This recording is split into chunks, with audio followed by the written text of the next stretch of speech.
Aduh.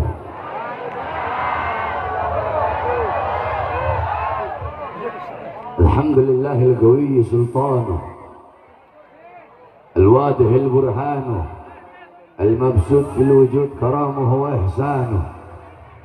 Allahumma salli wa sallim wa barik wa karrim wa azzim ala nuril anwar wa sirril asrar wa tiryakil aghyar wa miftahi babil yasar Sayyidina wa maulana Muhammadin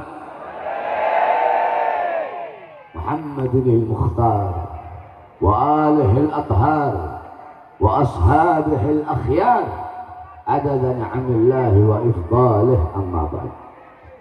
Saya cintai yang saya muliakan para alim ulama, para habaib, para kiai, para asatid, para tokoh masyarakat, segenap aparat pemerintah, wabil khusus guru kita yang baru saja menyampaikan nasihat yang luar biasa, yaitu Habib Muhammad bin Husain Al-Attas. Mudah-mudahan Allah panjangkan umur beliau, Allah sehatkan jasmani dan rohani beliau, Allah permudah urusan dunia akhirat beliau, Allah perkuat langkahan kaki beliau dalam berdakwah dan berjuang di jalan Allah Subhanahu wa taala.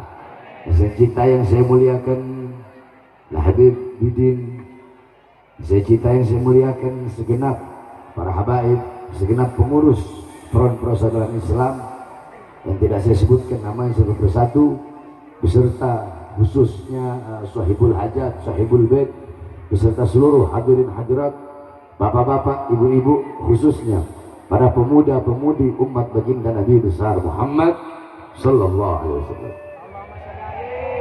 Saudara-saudara, saya ini 2 hari belum tidur. Jadi tolong jangan ribut.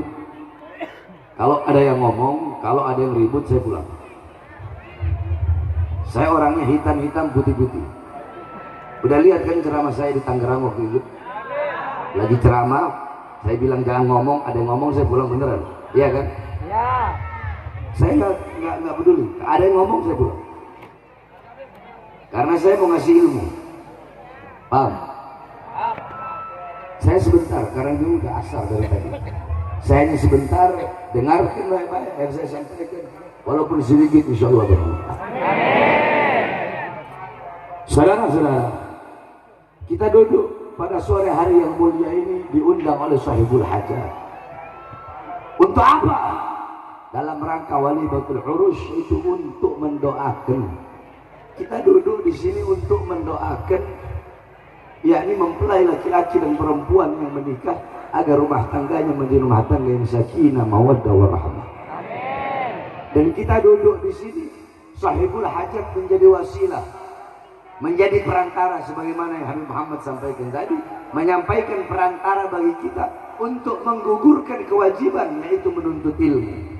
Kita duduk di sini dapat barokah dari pernikahan, dapat barokah ngumpul sama ulama, sama ustadz, sama kiai, ngumpul sama habaib, dapat barokah, dapat manfaat ilmu. Malil wasail hukmul magasib. Menuntut ilmu hukumnya wajib, maka apa-apa yang mendorong kita untuk menuntut ilmu, perkara tersebut pun hukumnya diwajibkan. Nah, Sahibul Hajat, Sahibul Bait, ya, menjadi sebab yang menggugurkan kewajiban kita untuk menuntut ilmunya Allah Subhanahu. Saudara-saudara, saya tanya, coba jamaah jawab, nikah di bulan Syawal itu banyak nggak orang nikah bulan Syawal? Kenapa? Nggak tahu. Nggak tahu.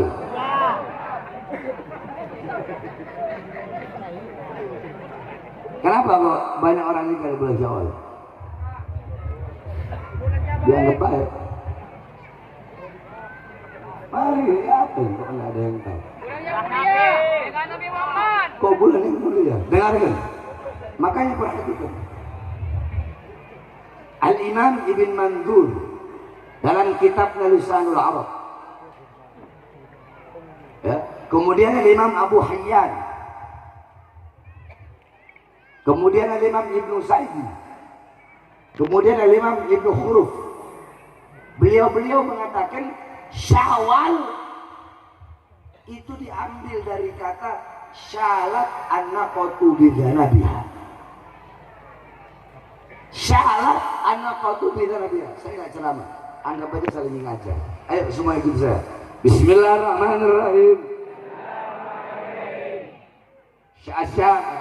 Syawal. Ai. Syalat. Anaqatu. Bidanabiha. Syawal itu artinya, maksudnya unta betina mengangkat ekornya. Jadi Syawal itu diambil dari kata syalat anaqatu bidanabiha, unta betina mengangkat ekornya. Karena zaman dulu itu orang Arab jahiliyah itu nggak punya tahun. Tahun itu adanya di zaman Khalifah Umar bin Khattab, yang dimana itu ketika itu istasyaru, beliau bermusyawarah dengan para sahabat, kemudian diambillah pendapat dari Imam Ali bin Abi Thalib.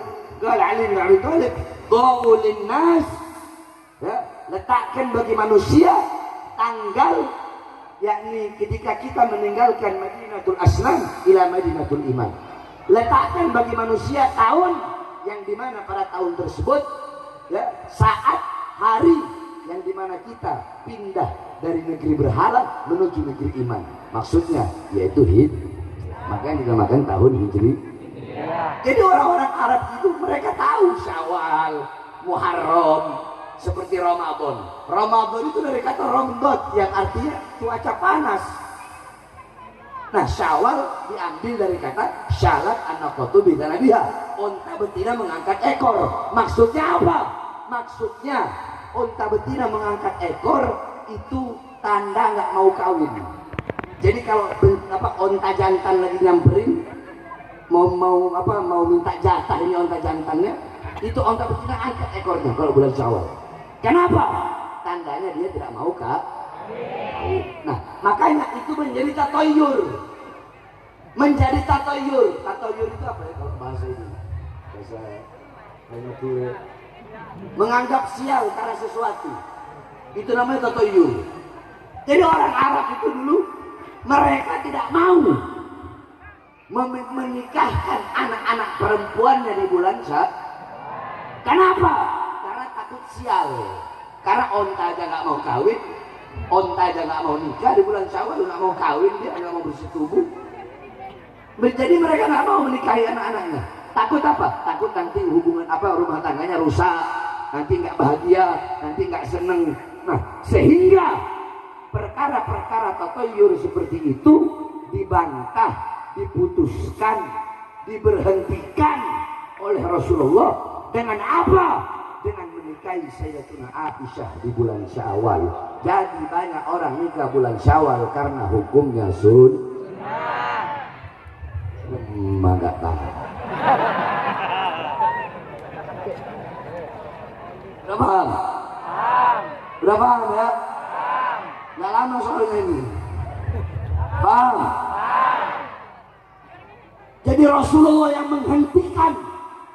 dihentikan oleh Rasul. La thair, nggak ada burung. Kalau ada burung ngomong burung itu biasa, burung ngoceh di tengah malam, tandanya ini bakal mati. Nggak ada itu kata Rasulullah SAW. Maka itu tatayur dari kata tatayur. Paham? Makanya kita duduk di sini untuk mendoakan bulan Syawal. Ya, di bulan Syawal yang penuh dengan kemuliaan, penuh keutamaan. Apalagi ini masih suasana Lebaran, ya. Masih awal Lebaran. Anak udah 5 tahun nggak ke Madura. 2018 anak mau ceramah ke Madura, ditahan di penjara. Bebas lagi deh 2020. Bebas 2020 diundang ke Madura. 3 hari lagi udah mau berangkat, ditahan lagi, dibawa ke Nusa Kambangan. Nggak jadi ya. Allah. Bebas kemarin. Udah mau ke Madura, ditahan lagi kasus KM 50. Jadi Madura ini subhanallah, setiap mau ceramah ke Madura pasti di penjara dulu. Tapi orang Madura ini luar biasa, nggak ada kapok-kapoknya ngundang saya. Nah makanya karena semangat kalian, tekad kalian, karena kemauan kalian yang kuat menunggu selama 5 tahun. Karena semangat, tekad, himmah yang kuat itulah menjadi sebab saya ada sekarang di hadapan kalian.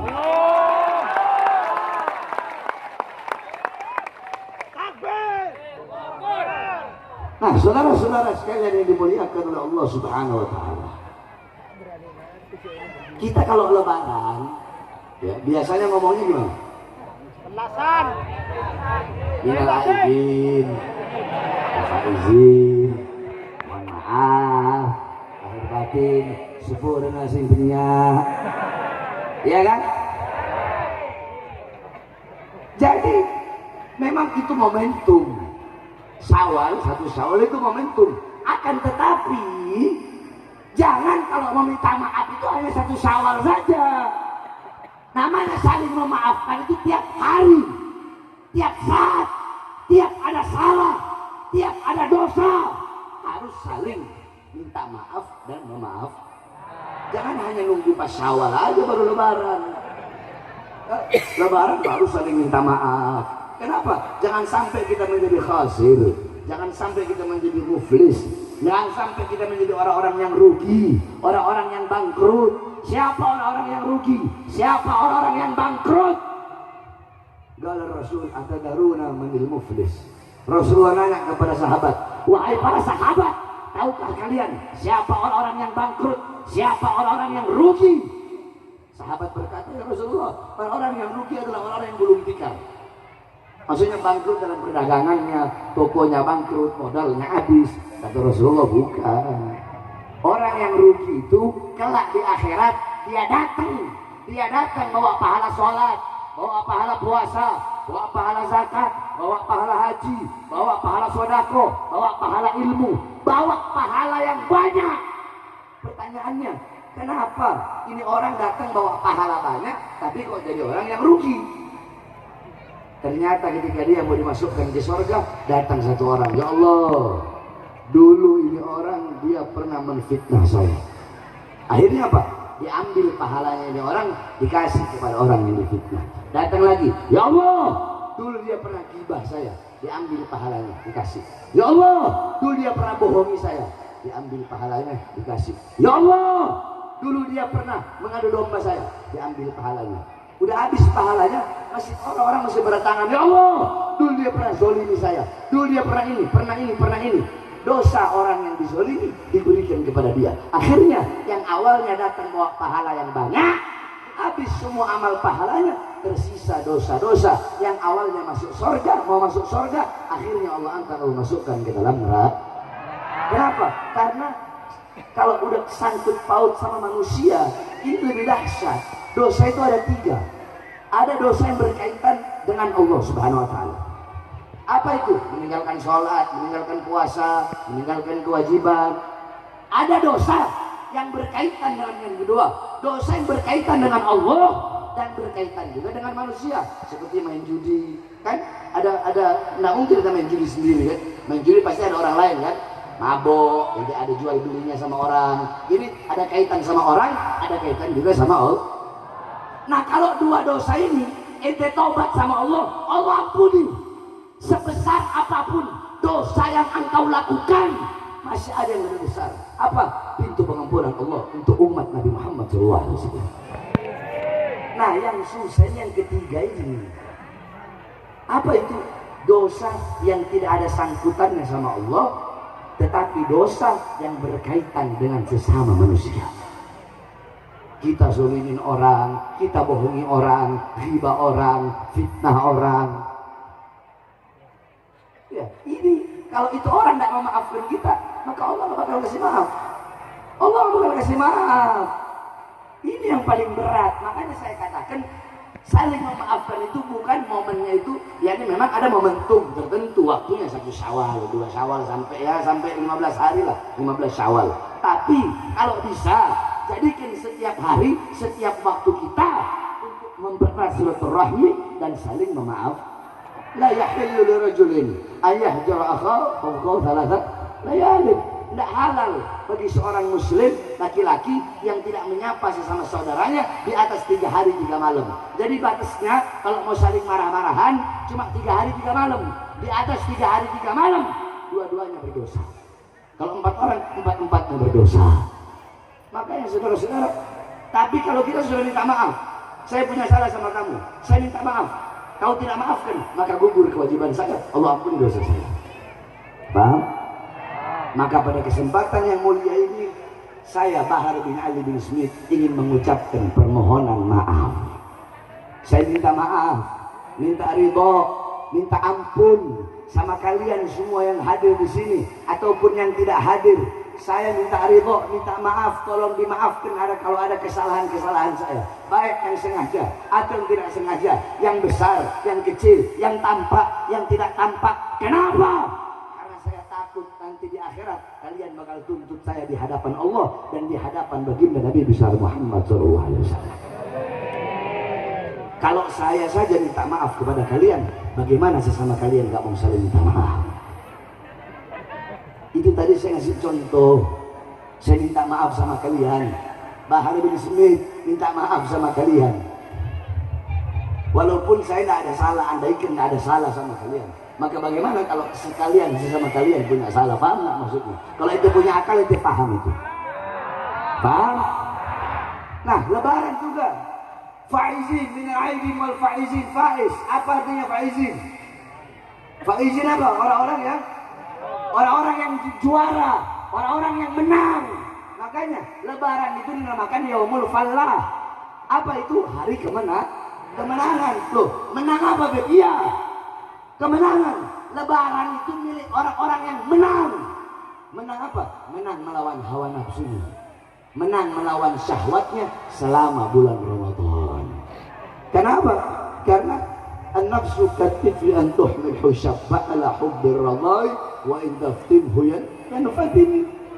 Hawa nafsu syahwat bagaikan bayi yang menyusui. Kalau tidak disapih sampai kapanpun itu bayi bakal menyusui. Jadi kalian semua itu adalah ibu.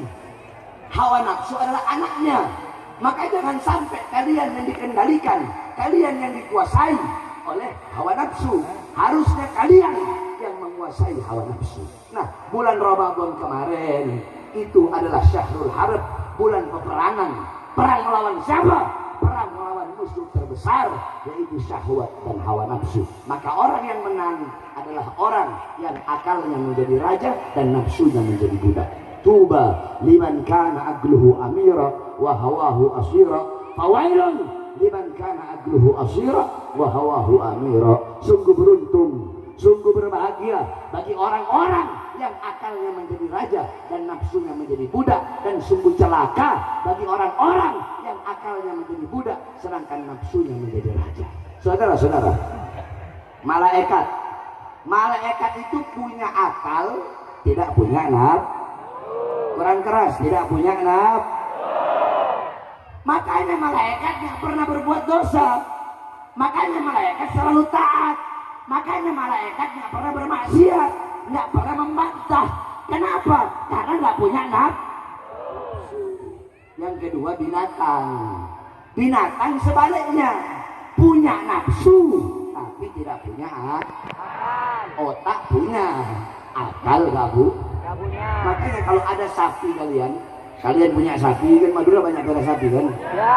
Nah, kalau sapi itu lagi makan rumput tetangga, biarin aja, dia nggak tahu, orang nggak punya akal kok.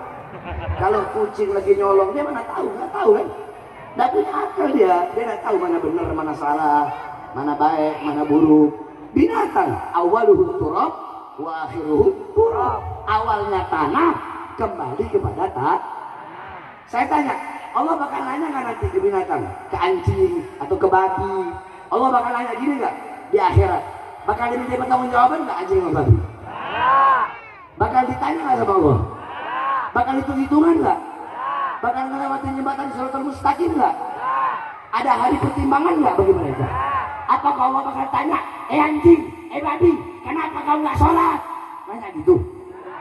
Allah bakal tanya, woi anjing, babi, kenapa nggak puasa? Allah bakal tanya gitu. Woi anjing, babi, kenapa kau maling uang rakyat? Allah bakal nanya gitu. Woi anjing, woi babi, kenapa kau bohongi rakyat? Allah bakal nanya gitu. Woi anjing, woi babi, kenapa kau zolimi rakyat? Allah bakal tanya gitu. Woi anjing, woi babi, kenapa engkau bunuh 6 nyawa yang tidak bersalah, yang tidak berdosa?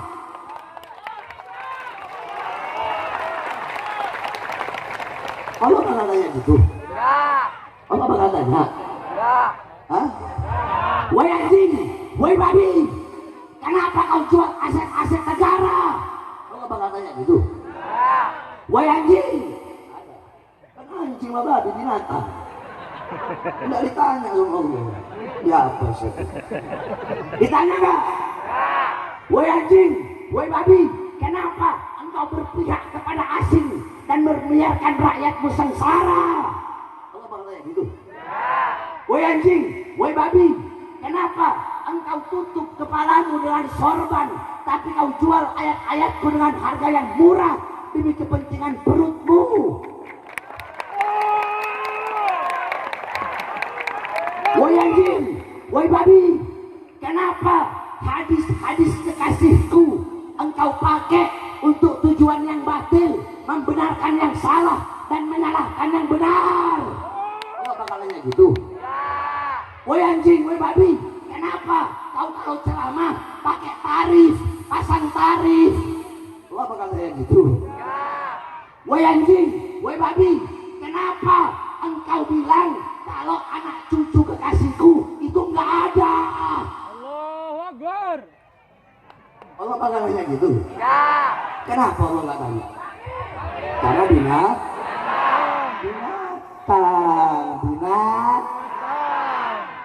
Imaduddin. Paham. Bagus. Loh, bener lah yang saya. Bagus, benar. Kalau ada yang tersinggung ya berarti anjing sama babi dia. Betul. Kalau ada yang tersinggung berarti dia nggak merasa sebagai manusia, berarti dia merasa dirinya anjing. Dia merasa dirinya babi. Jangan tersinggung. Sebab Allah nggak bakal nanya begitu. Kenapa? Karena binatang punya akal, tidak punya punya nafsu, tidak punya Nah, kita manusia sempurna. Apa-apa yang tidak dipunya oleh malaikat kita punya. Apa itu?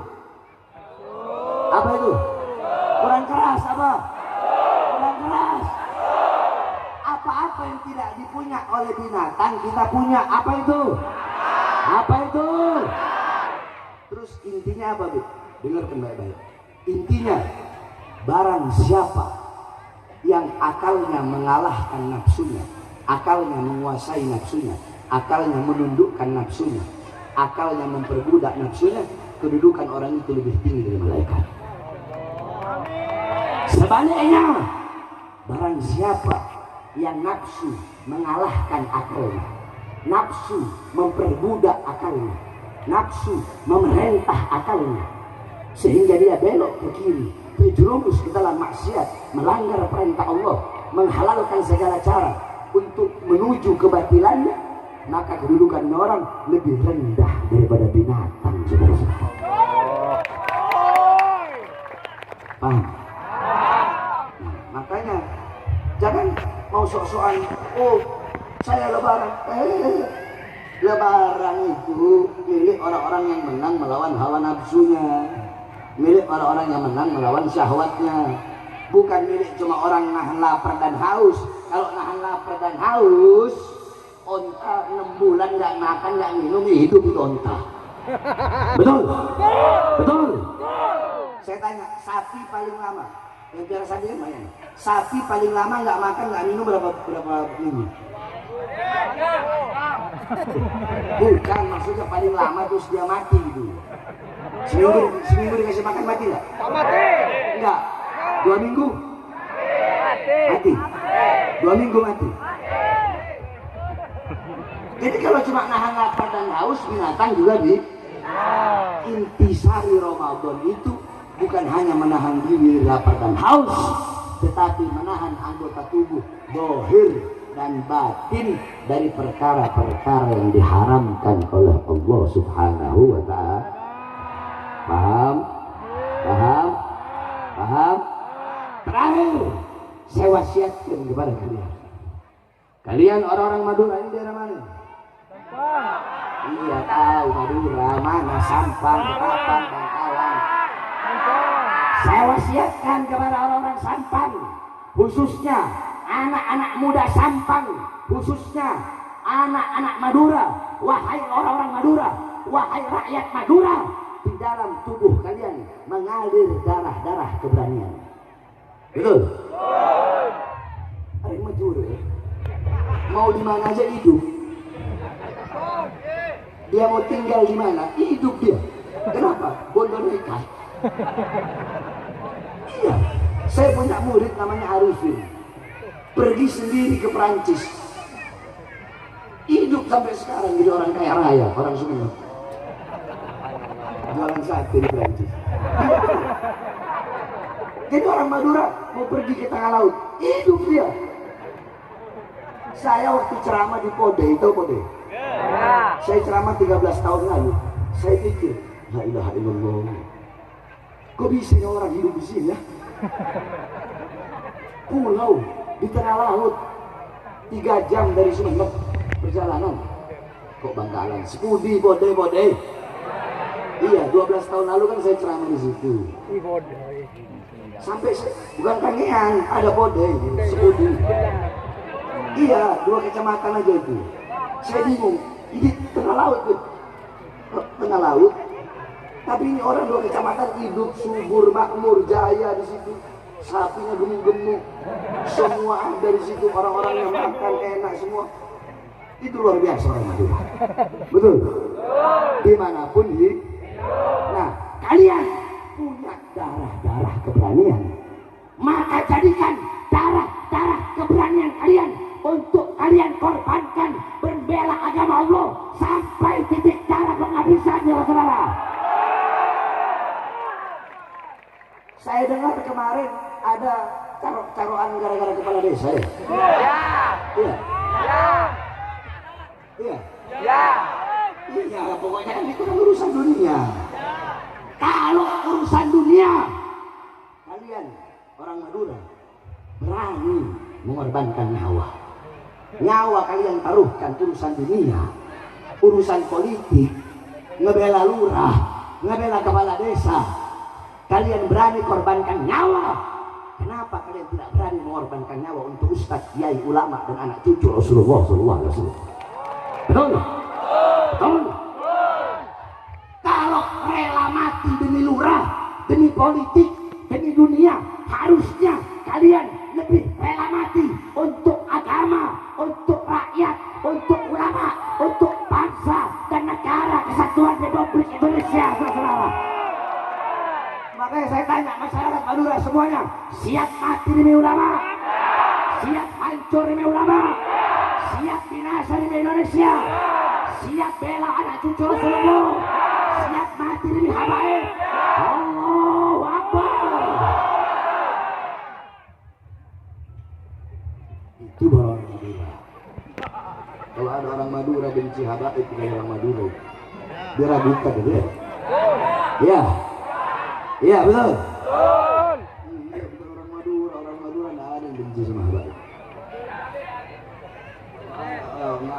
Koreng Madura. Nggak suka sama habaib. Bener yang Madura. Maskuk dia ragukan gitu ya. Betul. Betul. Nah saya mau tanya ini, sebagaimana pertanyaan dari Pak Ahmad tanya. Orang Madura ini yang hadir di sini percaya nggak sama habaib? Percaya. Percaya nggak sama habaib? Asa. Ada yang bilang kan habaib palsu. Ada juga. Ada yang bilang habaib di Indonesia ini palsu. Palsu. Nggak nyambung katanya nasabnya ke Rasulullah. Putus katanya. Percaya nggak? Percaya nggak? Saya kalau mau pakai dalil, dia kan bilang 3 hari 3 malam saya berani debat dunia. Kalau saya bukan 3 hari 3 malam, 1 bulan nggak tidur debat sama kau masalah ini saya berani. Jangan diam-diam. 1 bulan ayo. Saya cuma nanya simple saja. Jawab. Pendiri NU siapa? Hadratus Syekh Kiai Haji Hasyim Asy'ari. Tahu Qanun Asasi? Tahu. Orang NU, di sini ada orang NU enggak? Banyak. Di NU itu ada namanya Qanun Asasi. Qanun Asasi itu ADRT-nya NU. Di situ Kiai Hasyim Asy'ari meletakkan syair Habib Ahmad bin Abdullah As-Segaf yang ngarang kitab Fathul Bari. Saya tanya, kira-kira sembarangan nggak ulama sebesar beliau meletakkan syairnya Habib di dalam Qanun Asasi yang begitu penting? Sembarangan apa enggak? Sembarangan apa enggak? Berarti beliau cinta nggak sama Habib? Cinta nggak? Kalau cinta berarti percaya nggak? Percaya nggak? Itu satu. Kedua, Hadratus Syekh Hasyim Asy'ari pernah bikin kitab tipis, ana lupa nama kitabnya. Pokoknya di situ beliau itu membantah Kiai Haji Abdullah Yasin. Nah, beliau mengatakan bahwasanya Kiai Abdullah Yasin itu masruqat, mencuri.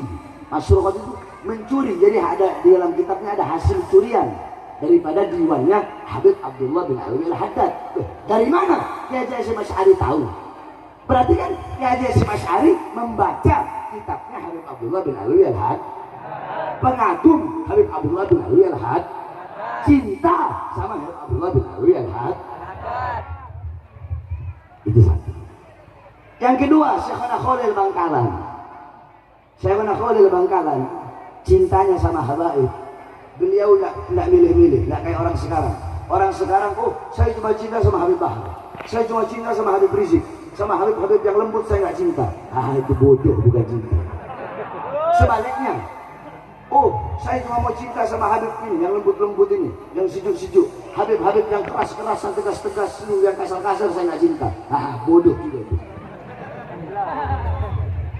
Kiai Khalil cinta sama Habib, mau tua ataupun mau besar ataupun kecil, mau yang tenar atau yang enggak tenar, mau yang kaya atau yang miskin, mau yang pinter atau yang bodoh, dicintai sama Kiai Khalil. Sampai Kiai Khalil ngomong ke muridnya, murid tahu bahasa Inggris? Murid. Santri. Dina. Buatin minum ya. Apa artinya nom? Beda Habib. Santrinya bingung, mana Habibnya? Kan Habibnya nggak ada. Habibnya nggak ada. Tapi santrinya nurut, dibikin minum. 5 menit kemudian datang Habib. Kaget ini santri. Begitu Habib pulang nanya santri, Kiai, konen sebenarnya. Jangan ketawa. Apa jawab beliau? Engkau nyium bau nah Rasulullah SAW. Saya mencium bau Rasulullah dalam diri Habib itu. Kiai As'ad, tahu Kiai As'ad kan itu Bandung? Kiai Samsul Arifin, tahu kan? Beliau cinta nggak sama Habib? Kiai Hamid Pasuruan cinta nggak? Itu kiai-kiai yang keilmuannya luar biasa, walinya luar biasa. Nah ini ada baru, Ustadz kemarin sore, Kiai kemarin sore, ya ngomong. Habaib itu nggak ada. Sayyidina Ubaidillah Ahmad Al-Muhajir nggak pernah punya anak Ubaidillah. Loh, nggak berarti salah dong Kiai Hasyim Asy'ari. Salah dong Kiai yang lain lagi. Nah sekarang pertanyaannya begini aja. Saya tanya, jawab yang keras. Mau lebih percaya sama Kiai Hasyim Asy'ari atau percaya sama Imad? Yang keras. Mau percaya sama Kiai Khalil Bangkalan atau percaya sama Imad? Mau percaya sama Kiai As'ad atau percaya sama Imad? Mau percaya sama Kiai Samsul Arifin atau percaya sama Imad? Mau percaya sama Kiai Pasuruan atau percaya sama Imat?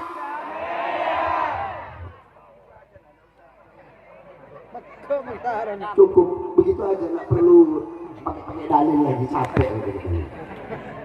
Cukup kan? Clear kan? Jadi terserah udah, kalian mau percaya silahkan, enggak juga silahkan.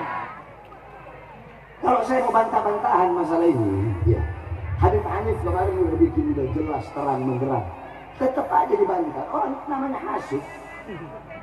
Orang hasud itu apa sih? Orang hasud itu gimana orang hasud? Padahal gini, saya tanya, kalian lihat ceramah saya dari dulu sampai sekarang ada berubah nggak? Ada nggak saya muji-muji pejabat gitu? Ada nggak? Tetap kan? Kalau si Imat enggak. Dulu kita harus mencintai habaib. Habaib itu anak cucu Rasulullah. Dulu. Sekarang beda lagi. Berarti kan nggak konsisten. Betul? Saudara, saya mau tanya sama kiai-kiai habaib yang ada di sini. Beliau seperangnya nih. Hadis sahih, kalau kiai sendiri lebih milih mana? Lebih milih hadis sahih atau qaul ijtihad atau rahyunya ulama? Hadis sahih. Yang lain? Hadis sahih. Qaulnya Imam Syafi'i apa? Mau milih hadis sahih apa qaulnya Imam Syafi'i? Tetap hadis sahih. Hadis sahih itu bisa membantah, bisa mematahkan segala mau qaul, mau ijtihad, mau ra'i, mau pendapat ulama manapun bisa dipatahkan dengan hadis sahih. Betul? Apalagi udah hadis sahih mutawatir lagi. Perawinya banyak. Nah, ini biar kalian paham. Dan saya nggak mau ceramah begini nih. Udah deh, nggak usah ya.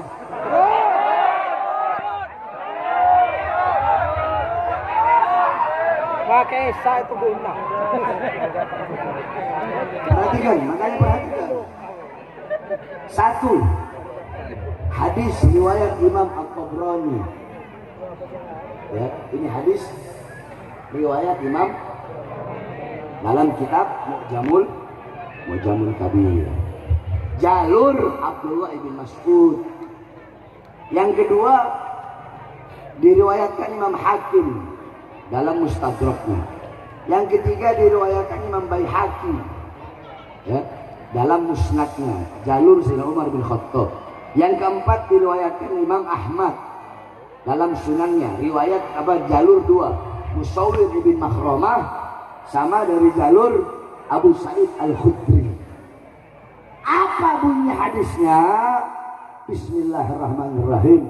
Qala Rasulullah sallallahu alaihi wasallam, kullu sababin wa nasabin wa fi riwayah sihrin munqati'un yaumal qiyamah illa sababi wa nasabi wa fi riwayah sihrin.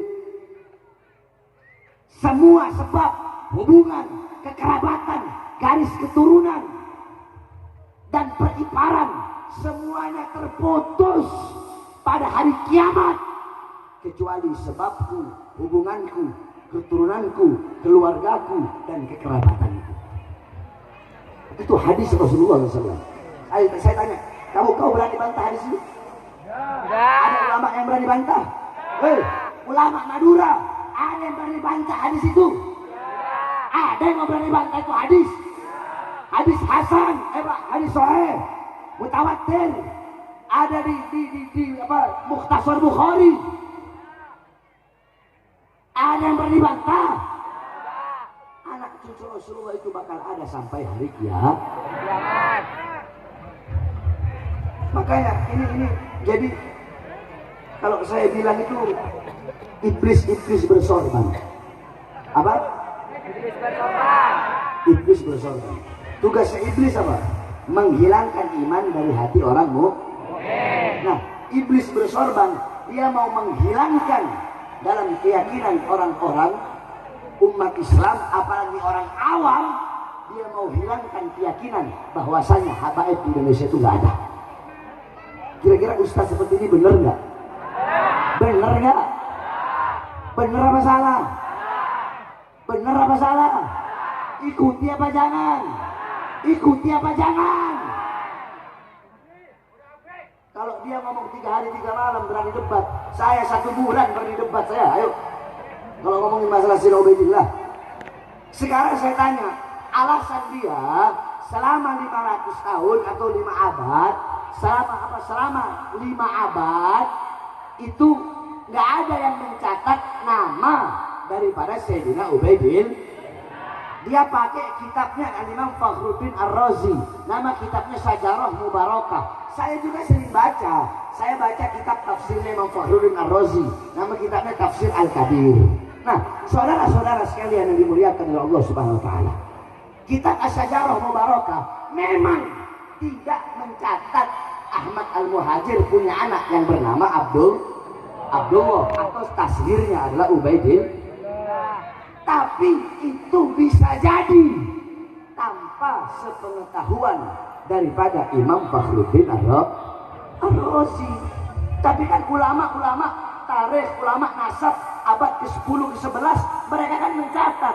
Sekarang saya tanya, kalau kurun waktu yang dijadikan alasan, saya tanya, kalian jawab. Kalian bisa tahu ada nabi dan rasul itu dari mana? Asalnya dari mana? Dari Quran. Kalian bisa tahu ada Taurat, ada Zabur, ada Injil, itu dari mana?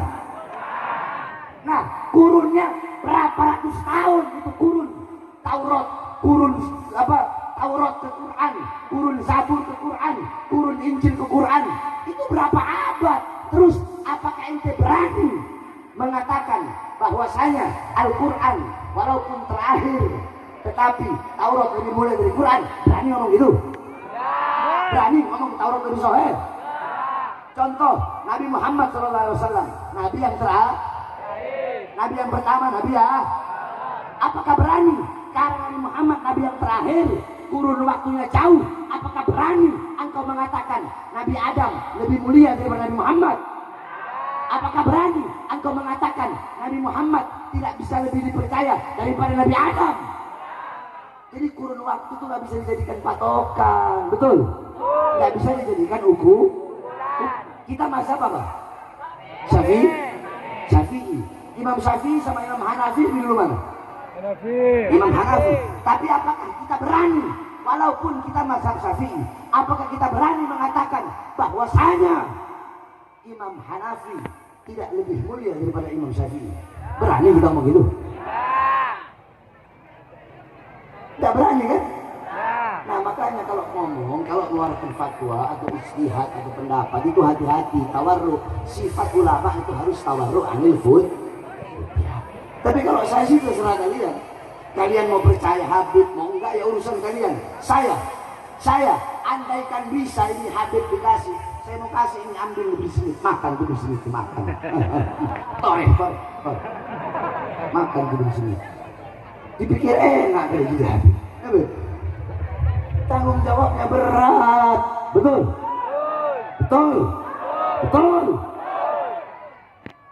Makanya yang begini-begini jangan diikuti. Tapi cuma satu orang aja begini, yang lain enggak. Kalau orang yang berilmu, yang benar-benar paham, benar-benar alim, nggak bakal seperti itu. Cuma cari sensasi, biar tenar, biar di orang tahu, iya kan? Iya kan? Iya kan? Maka saya tanya orang Madura, cinta Habaib apa tidak? Cinta Habaib apa tidak? Jadi ini orang pengen benturkan Habib sama Kiai. Padahal udah menjadi adat istiadat kita. Habib berguru sama Kiai, nanti si Kiainya berguru sama Habib, nanti si Habibnya berguru sama Kiai lagi, nanti si Kiai berguru sama Habib. Saling berguru, saling menghormat, saling memulia, saling menghargai. Jadi saya tidak memberikan pendapat apapun tentang masalah ini, karena saya tidak berani. Jadi terserah kalian mau percaya Habib atau tidak. Kalian percaya Habib tidak nambah mulianya Habib. Kalian tidak percaya tidak membuat Habib itu hina. Jadi semuanya kembali kepada kalian. Akan tetapi ingat satu hal saudara-saudara. Apa itu? Bahwasanya nanti di akhirat kadar yang menentukan apakah kalian akan dihalalkan atau diharamkan untuk memandang wajah Nabi Muhammad, itu tergantung keyakinan kalian akan adanya habaib anak cucu Rasulullah, ada atau tidak. Maka itu juga yang nanti akan menjadi kadar kelak di akhirat. Kalian akan bisa memandang wajah Rasul atau tidak bisa memandang wajah Rasulullah SAW. Orang-orang yang tidak mempercayai adanya zuriyah Rasul, ini adalah orang-orang yang telah menyakiti Rasulullah SAW, membuat sedih Rasulullah SAW. Oleh karenanya saudara-saudara sekalian yang dimuliakan oleh Allah Subhanahu Wa Taala, ikuti kiai yang lurus, ikuti kiai yang lurus, ikuti ustadz yang lurus, ikuti ulama yang lurus, ikuti habaib yang lurus. Makanya kalian orang Madura, ya, orang Madura taat sama ulama, taat sama kiai, taat sama habaib. Kalau demi lurah, demi kepala desa berani taruh-taruhan, berani mengorbankan nyawa, masa untuk agama tidak berani? Masuk penjara berani nggak? Berani nggak? Wah, ntar ditodong senjata nangis. Iya. Saya ini berkali-kali masuk penjara, baru keluar masuk lagi, baru keluar masuk lagi, baru keluar masuk lagi. Diborgol tangan saya, ini saya bangun. Diborgol perut saya, diborgol kaki saya. Berkali-kali di penjara, dipikirnya saya bakal kapok kali, dipikirnya saya bakal capek kali, bakal lelah kali. Enggak, tidak ada kata kapok untuk berjuang untuk agama, untuk bangsa, untuk negara. Yang saya perjuangkan rakyat, rakyat yang susah, rakyat yang kelaparan, rakyat yang menderita. Maka saya baru di situ bersumpah demi Allah, untuk bangsa, untuk rakyat, jangankan hanya di penjara, nyawa saya, jiwa saya, darah saya, murah harganya, tumpah untuk bangsa dan rakyat Indonesia, saudara. Allahu Akbar, Allahu Akbar. Siap hancur demi Indonesia, siap binasa demi Indonesia, siap lawan pengkhianat bangsa. Allahu Akbar, Allahu Akbar. Allahumma batik jamlahum, amin. Allahumma farrik jam'ahum, amin. Allahumma adlil adadahum, amin. Allahumma jalid da'irat alaihim, amin. Allahumma awsil al-azab alaihim, amin. Allahumma akhrijhum, amin. Da'irat al-hilm, yaslubuhul manal al-inhal. Amin. Hal insaf kifayatina, amin. Insaf himayatina. Amin. Fasayakfikahumullah sallallahu. Amin. Fasayakfikahumullah sallallahu. Amin. Fasayakfikahumullah sallallahu. Amin. Sallallahu alaihi wasallam Muhammadin wa alihi wasallam. Amin. Amin. Sebelum saya tutup, saudara-saudara, para ulama-ulama ini, para habaib-habaib, nama Allah panjangkan umur beliau. Amin. Habib Bidin, ini beliau orang Masya Allah, orang tawaddu, orang soleh, jangan jauh dari beliau. Ini beliau Kiai Faurat Alawi, jangan jauh dari beliau, dekati terus beliau. Karena beliau ini memiliki sanad ilmu yang jelas, apalagi di Madura ini sanad ilmu kebanyakan itu ke Abu Yaman. Jangan jauh-jauh dari beliau. Kita dekat itu bakal selamat di akhirat. Bahagia di akhirat. Amin ya rabbal. Kedua mempelai khususnya. Terakhir satu kata-kata saya ingat. Anak perempuan ketika sudah menikah, dia bukan milik bapak atau ibu, tapi dia sepenuhnya milik suaminya. Tapi laki-laki, walaupun dia menikah, dia bukan milik istrinya, tapi dia adalah milik bapak dan ibunya. Walafu minkum. Wassalamualaikum warahmatullahi wabarakatuh.